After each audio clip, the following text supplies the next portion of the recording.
कंजूस चीता। एक जंगल में एक चीता रहा करता था जो बहुत ही ज़्यादा कंजूस था।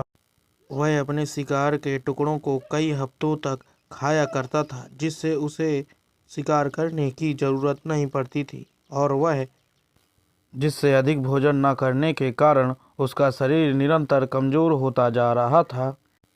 जिससे उसका शरीर कमज़ोर होने के कारण वह छोटे छोटे शिकार ही कर पाता था और उनके टुकड़ों को भी वह कई दिनों तक खाता रहता था, जिससे जंगल के सभी मांसाहारी जानवर उसको बहुत मूर्ख समझते थे।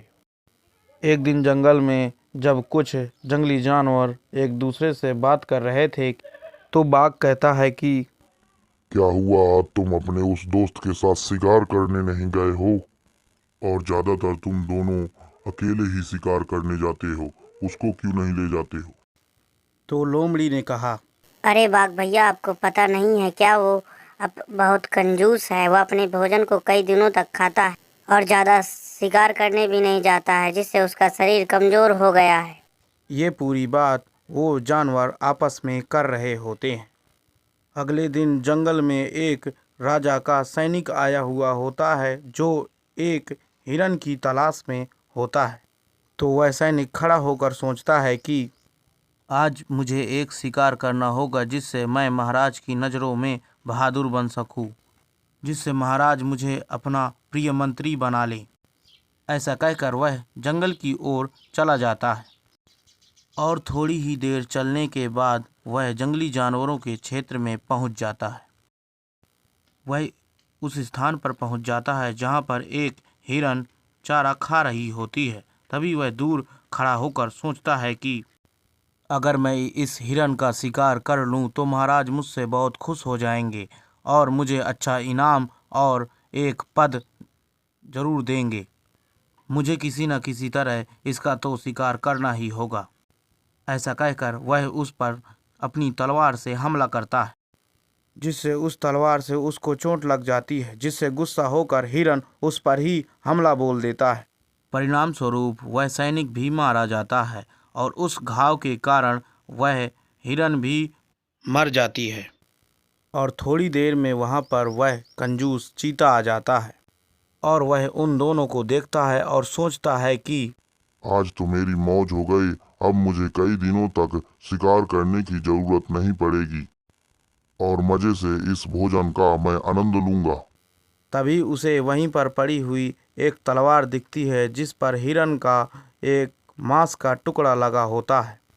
तभी वह फिर तुरंत सोचता है कि क्यों ना आज मैं इस मांस के टुकड़े को खाकर रहूं, जिससे यह दोनों शिकार लंबे समय तक चलेंगे और मुझे कई दिनों तक भोजन की आवश्यकता भी नहीं होगी।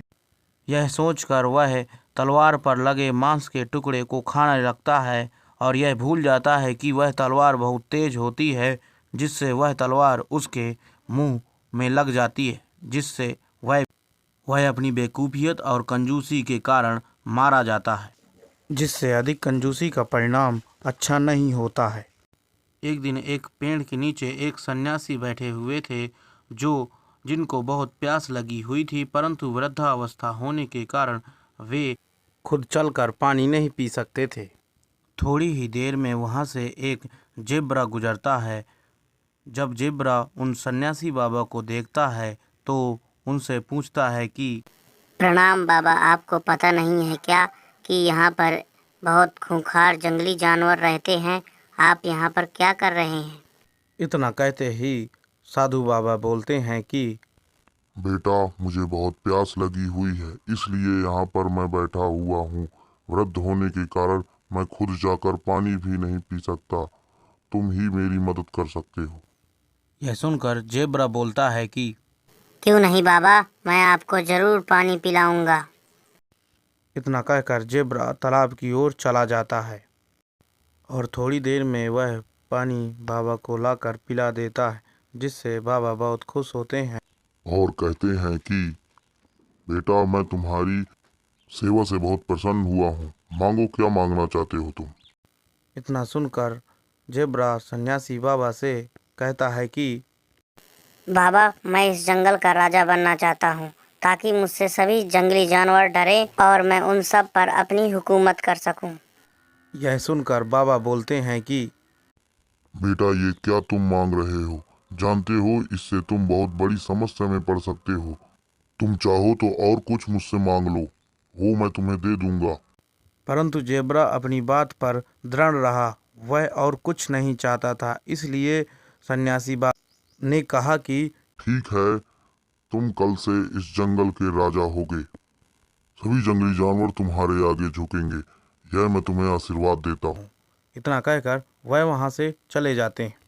यह सब सुनकर जेब्रा बहुत खुश होता है और वह अगले दिन का इंतजार करने लगता है और अपने उज्जवल भविष्य को सोचकर बहुत खुश होता है और सोचता है कि कल से मैं इस जंगल का राजा होऊंगा और इस जंगल में मेरी हुकूमत चलेगी। सभी जंगली जानवर सहित शेर भी मेरा गुलाम बनेगा और मुझे खाने पीने की भी कोई परेशानी नहीं होगी। इतना सोचकर वह वहां से चला जाता है।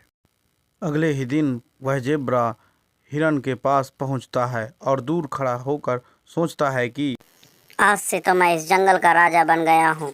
अब देखता हूँ कि हिरन मुझे महाराज कहता है या नहीं।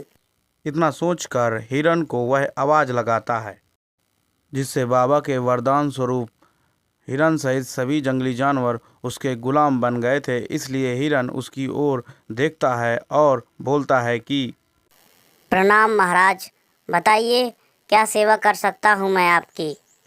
यह सुनकर जेब्रा बहुत खुश होता है कि वह वास्तव में उस जंगल का राजा बन गया है। अगले दिन शेर सहित सभी जंगली जानवर उसके पास उसको बधाई देने आते हैं। यह सब देखकर जेब्रा बहुत खुश होता है और सभी जंगली जानवरों से कहता है कि आज से मैं तुम्हारा राजा हूँ और तुम सब लोग मेरी सेवा करोगे। इतना सुनकर सभी जंगली जानवरों ने उसके आगे अपना सर झुकाया और वहां से चले गए। अगले दिन जंगल में हड़कंप मच गया, क्योंकि जंगल में एक खूंखार शेर आ गया था जो जंगली जानवरों का शिकार कर रहा था। वहां दूसरी ओर जो जेब्रा जंगल का राजा बन गया था, उसकी बहुत मौज थी। उसे खाने पीने की कोई दिक्कत नहीं। उसके दिन अच्छे बीत रहे थे। तभी थोड़ी देर में खूंखार शेर से पीड़ित सभी जंगली जानवर अपने महाराज जेब्रा के पास आ जाते हैं और न्याय की गुहार लगाते हैं। यह सब देखकर जेब्रा उनसे पूछता है कि क्या हो गया है? तुम सब लोग इतनी परेशान क्यों हो? अपनी परेशानी बताओ मुझसे। यह सुनकर लोमड़ी बोलता है कि महाराज, जंगल में एक शेर आ गया है जो सभी जंगली जानवरों को मार रहा है। उससे आप ही हमारी रक्षा कर सकते हैं।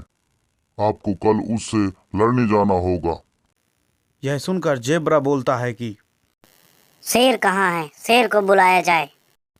यह सुनकर लोमड़ी जेब्रा से बोलता है कि आपको ध्यान नहीं है क्या कि आपने शेर को किसी जरूरी काम से भेजा है? यह सुनकर जेब्रा बहुत दुखी होता है। फिर भी जंगल के कानून के अनुसार उसे उस शेर से लड़ने जाना ही पड़ता है। वह खूंखार शेर उस जेब्रा को अपने सामने देखकर कहता है कि तो तुम इस जंगल के राजा हो, तुम्हें मुझसे लड़ना है। इतना कहकर वह उस पर हमला कर देता है और थोड़ी ही देर में जेब्रा को मार देता है। सीख: बड़ी ताकत के बाद बड़ी जिम्मेदारियां भी आती हैं।